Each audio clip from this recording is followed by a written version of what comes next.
All right, this is the 2021 Camaro LT1 with the 6.2 liter V8. And today I'm going to be bringing you a review of this car. Now, as for price, this starts currently for the 2022 model year. This starts around $37,500 if you get the automatic. It's a little cheaper if you get the 6-speed Tremec manual with it. But the way this one sits right now, about $38,500 new is what the previous owner paid for this. So yeah, let's hop right into the review of the Camaro LT1. All right, now starting on the exterior of the car, you have a functional vent right here on this side and on the other side that allows air to pass through the wheel wells right there. Up front, a black Chevy bow tie, and the look of the 6th gen Camaro has really grown on me. They got refreshed a little, especially the front ends. They do look really, really good. And of course you have a hood vent up there as well, LED headlights. All right, now as you can see, there's also a bunch of black accents on this car. This has the $250 black accent package. Now, I'm not sure if that's still available as of the 2022 model year, but for the 2021, if you go looking for them, you can get that black accent package. And it does add some nice stylistic features to the outside of the Camaro. All right, now as for the rims and tires, these tires are 245 40 R20s, and these are the optional 20-inch carbon black wheels that you can get on the Camaro. They're 20 inches front and back. Tires are all the same, all 4 of them, all the same. As for the brakes, 345mm discs up front and 339mm in the back, and 4 piston brakes all around. According to Chevy, the LT1 has these standard Brembo brakes up front. Now Chevy claims 4 piston all around, but the front brakes look more like 6 piston, and the rear brakes look more like just normal brakes. So I don't know, but Chevy claims 4 piston brakes all around on the LT1. So I've driven it. It's got great stopping power, but they just don't look like 4 piston brakes all around. But other than that, the upgraded rims do add some aggression to this car, and I really do like them. Now you do have this deck lid spoiler right here, LED taillights. Now, as for the storage space of the Camaro, it's not much.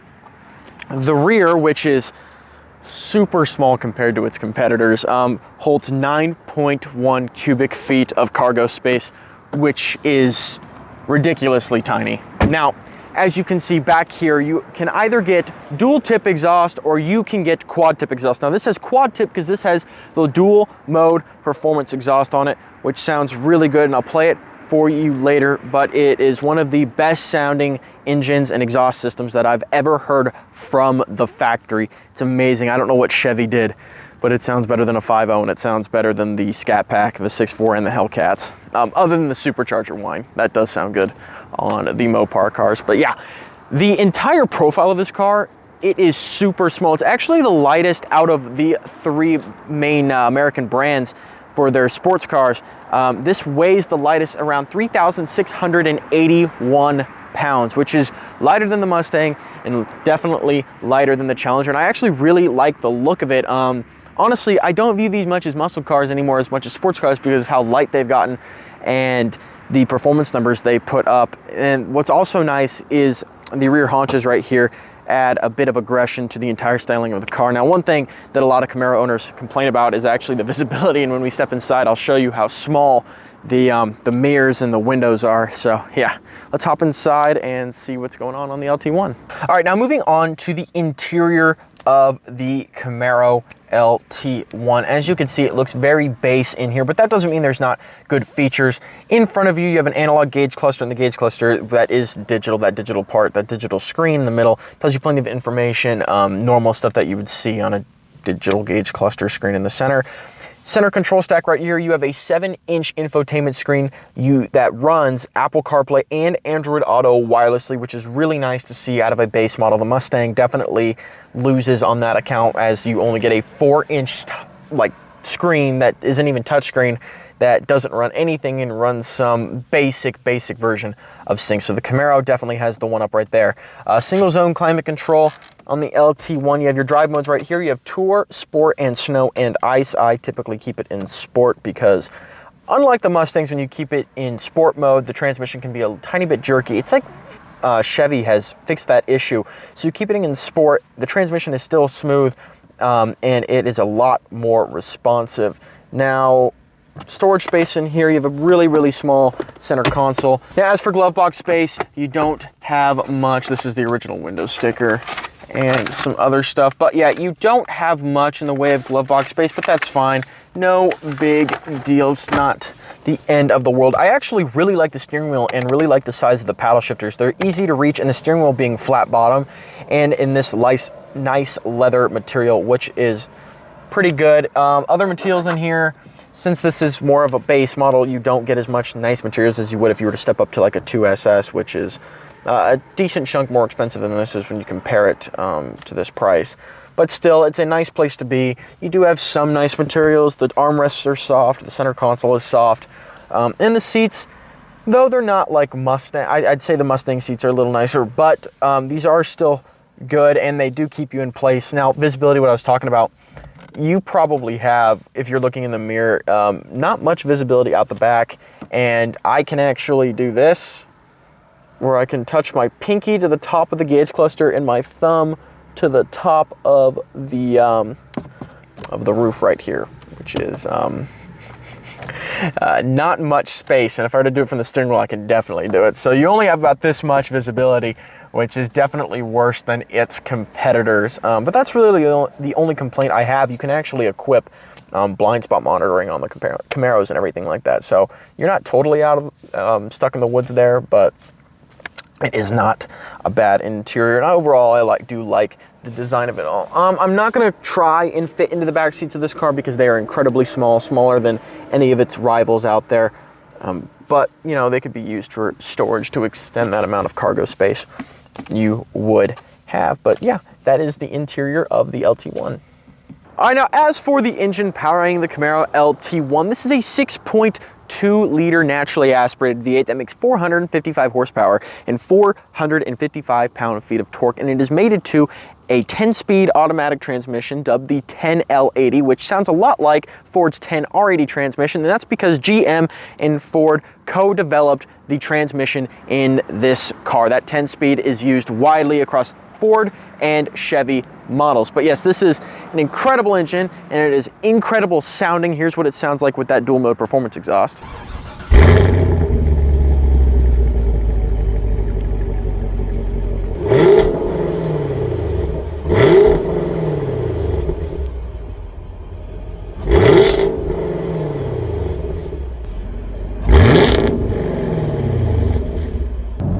All right, so driving the Camaro LT1.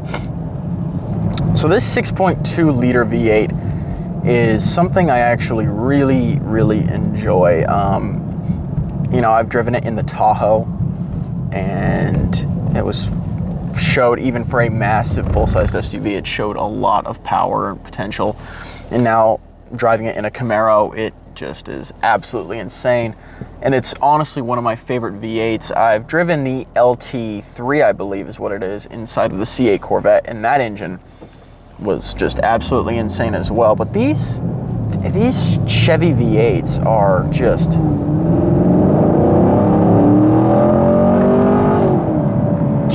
a treat. Oh, they're wonderful. Like, I've driven the 6th gen Camaro when it had the 8-speed automatic and the 6.2, but just with the 10-speed paired with it, it just is such a so fun. Like, I can't even explain it. Currently, I have a 5.0 Mustang and with the 10-speed automatic transmission.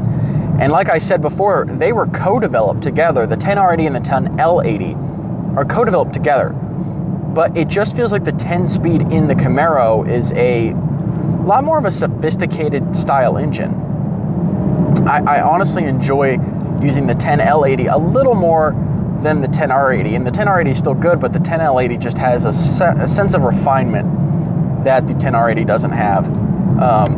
And paired with the 6.2, this engine just sounds great, and it builds up its revs very quickly and produces a healthy amount of power. 455 horsepower is nothing to scoff at. And if you can hear it back there, the pops,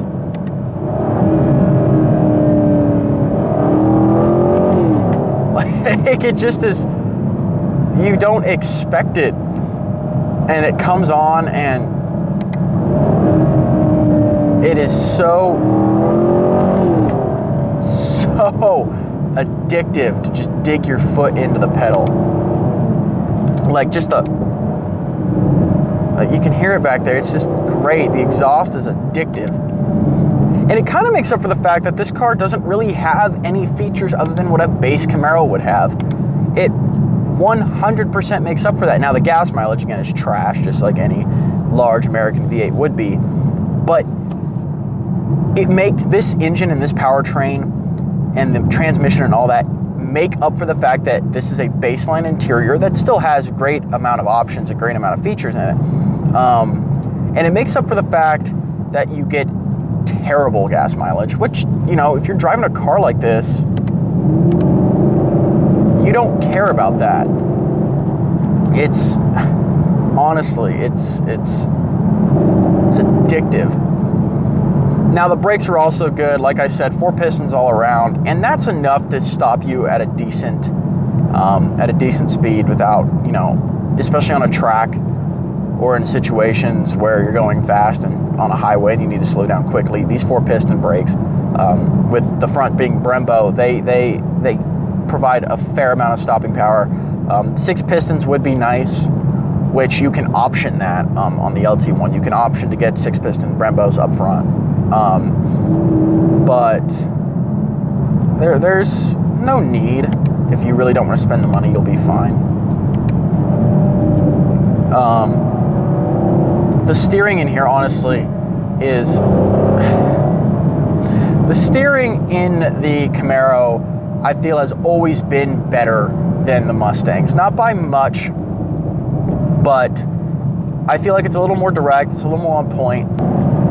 The steering in the Camaro is something I've always enjoyed. It's such a direct and connected feeling you get when you drive the Camaro.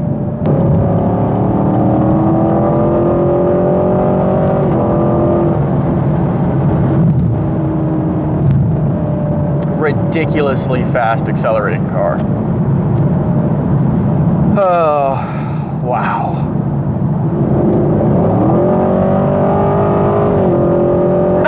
And then the crackle you get when you when it upshifts, that's just so nice. There's so much theater to this car. But anyways, the steering is it is very direct, and honestly, it's better than the Mustangs is. Not by much, but it does inspire a little more confidence around corners. And the car overall, with it being the lightest in its weight class when it comes to the American segment for this, it feels very, very nimble. Now, it's not much lighter than the Mustang, but it is lighter, and it does have a more nimble feeling overall than the Mustang does. You just feel like you could dive into corners more. And you just feel like overall you have more control, which is nice. Now, I've been in sport mode, and I'm going to drop it back into touring mode, which is going to lighten the throttle response. And the car just starts to calm down. You can go, since this has cylinder deactivation, which allows basically to use half the cylinders, you actually can get pretty decent gas mileage out of this thing if you're not beating on it. Because when you're at a coast, the Camaro will switch over and use only 4 of the total 8 cylinders that it has, which is nice if you're looking for road tripping this car, which you could very comfortably do. These seats are not uncomfortable. You could easily road trip this car and still get pretty decent gas mileage, even out of this massive V8. And then you'd have a 3.1 liter inline 4 or V4, which is a massive, still big displacement for a 4-cylinder. But yeah, you only use 4 of those cylinders and you can increase your gas mileage. The transmission's also smoother in touring mode as well. You're not getting those harsh shifts into the next gear. So if you're just trying to go for a cruise or something like that with your friends, or you're just driving around town, being in touring mode, you're not going to get the crazy, exciting, quick shifts that you would in a different situation as if you were in sport mode. And on top of that, you do have snow and ice mode, which there's no point in demonstrating right now, but it basically cuts your throttle response even more for snowy and icy conditions to make it safer to drive on that, because this is rear-wheel drive, so putting too much power down can lead to some unfortunate circumstances and consequences. We also brought the race box along, so we are going to do some time tests and see what this thing can do. I believe the fastest we've gotten out of the Mustang was 4.1 seconds with that race box. And let's see if we can get quicker in the LT1 with the same transmission, different engine, and we'll see what we can get out of that in terms of 0 to 60.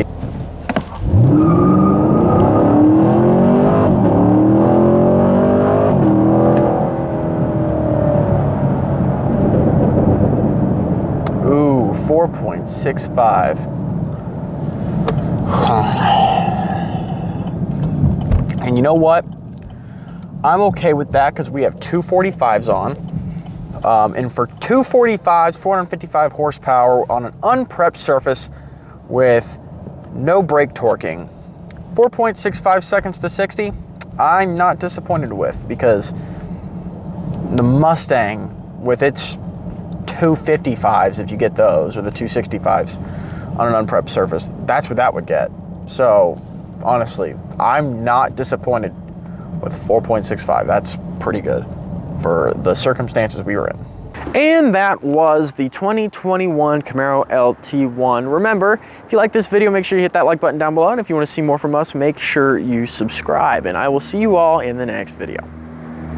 Bye-bye. Oh, boom, boom, ba, ba.